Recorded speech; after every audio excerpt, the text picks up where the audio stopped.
आज होगी बड़े बड़े आंदोलन की बात जो हम लोगों के महापुरुषों ने किया है। साथियों, Baba Saheb doctor B are Ambedkar साहब के पहले भी हमारे महापुरुषों ने बड़े बड़े आंदोलन किए। बाबा साहेब ने भी मनुस्मृति को पढ़ने के बाद मनुस्मृति में इनको लगा कि इसमें जो है इंसान के लिए इंसानियत नहीं है, केवल हैवानियत है। इंसान का इस मनुस्मृति के माध्यम से शोषण किया जाता है।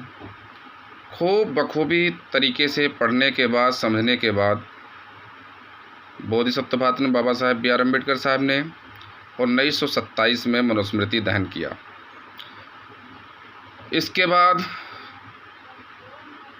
फिर बाबा साहब ने जो है कई आंदोलन किए, जैसे महाड़ सत्याग्रह आंदोलन 20 मार्च 1927 में महाराष्ट्र राज्य के रायगढ़ ज़िले से शुरू हुआ और ये आंदोलन पानी पीने को लेकर के था।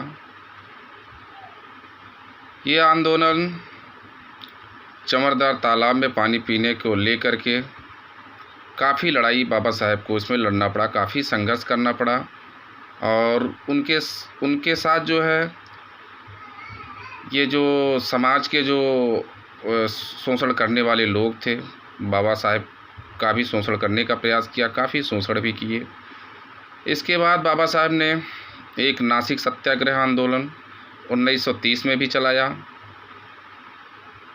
एवला की गर्जना आंदोलन 1935 में चलाया।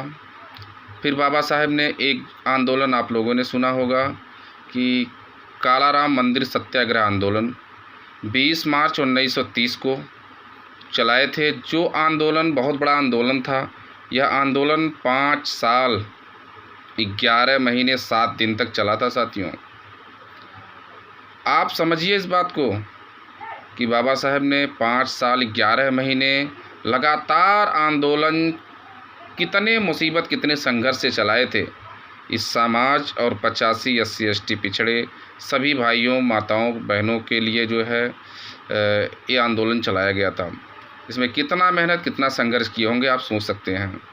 इसके बाद बाबा साहब दलित बौद्ध आंदोलन चलाए बखूबी। जब वो जान गए कि हमारे समाज का उद्धार, हमारे लोगों का उद्धार इस तरह से नहीं हो पाएगा, तो उन्होंने जब बौद्ध धर्म को पढ़ा तो बौद्ध धर्म में उनको सच्चाई मिली, मानवता मिली, अच्छाई मिली, अच्छे मार्ग मिले, सत्यता मिली, इंसानियत मिली। तो बाबा साहब ने जो है दलित बौद्ध आंदोलन चला करके 14 अक्टूबर 1956 को लगभग 4 लाख अनुयायियों से ज़्यादा लेकर के बौद्ध धर्म बाबा साहब ने स्वीकार किया। साथियों, अब देखिए इसके बाद फिर आप लोगों के बीच में आप लोगों के मसीहा, आप लोगों के परिवार से, आप लोगों के समाज से जो है महाराष्ट्र के रोपड़ ज़िले के रहने वाले बहुजन समाज के महानायक मान्यवर कांसीराम साहब ने भी कई आंदोलन जो है चलाए और लड़ते लड़ते जो है अपने आप को खो गए, इस समाज के लिए खो गए। लेकिन उनकी विचारधारा जिंदा है साथियों। और इसी कारवां को आगे बढ़ाने के लिए आप लोगों के बीच में आपका भाई, आपका परिवार, आपका बेटा, गरीब परिवार से निकला हुआ मान्यवर कांसीराम साहब, बोधिसत्व बाबा साहेब बी आर अम्बेडकर साहब के मिशन और कारवां को सच्चाई से, ईमानदारी से बढ़ाने का काम आदरणीय बड़े भाई चंद्रशेखर आज़ाद जी कर रहे हैं। आंदोलन तो बहुत पहले से चलता आ रहा है, लेकिन अब ये देखिए साथियों, आज जो ये आरक्षण और शोषण की जो बात ये वर्तमान सरकार सुप्रीम कोर्ट के मिलीभगत से चल रही है, ये बहुत ही निंदनीय और बहुत ही बड़ा अपराध है इस समाज के साथ।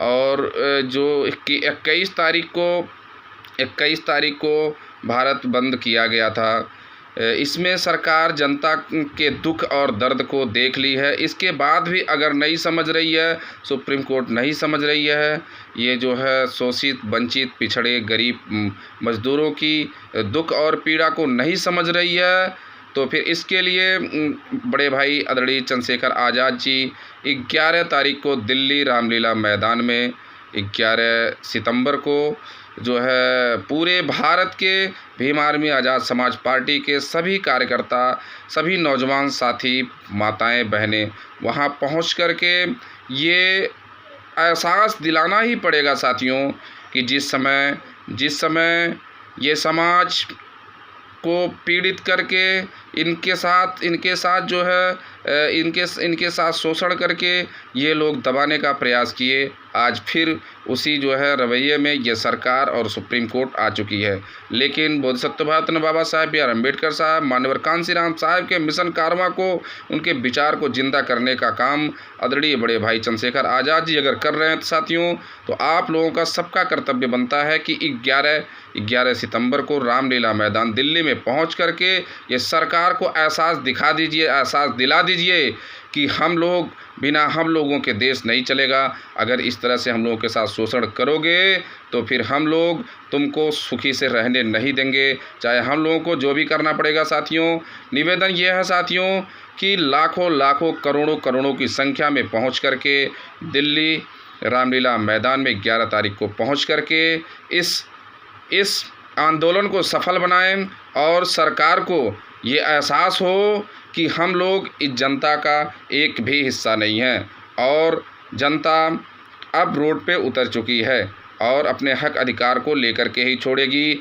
ऐसा एहसास दिला दीजिए कि जनता के सामने ये सरकार और सुप्रीम कोर्ट घुटने टेक दें। साथियों, फिर पुनः निवेदन है कि 11 तारीख को काफ़ी संख्या में आप लोग पहुँचें और आंदोलन को सफल बनाएं। जय भीम, नमो बुद्धाय, नीला सलाम।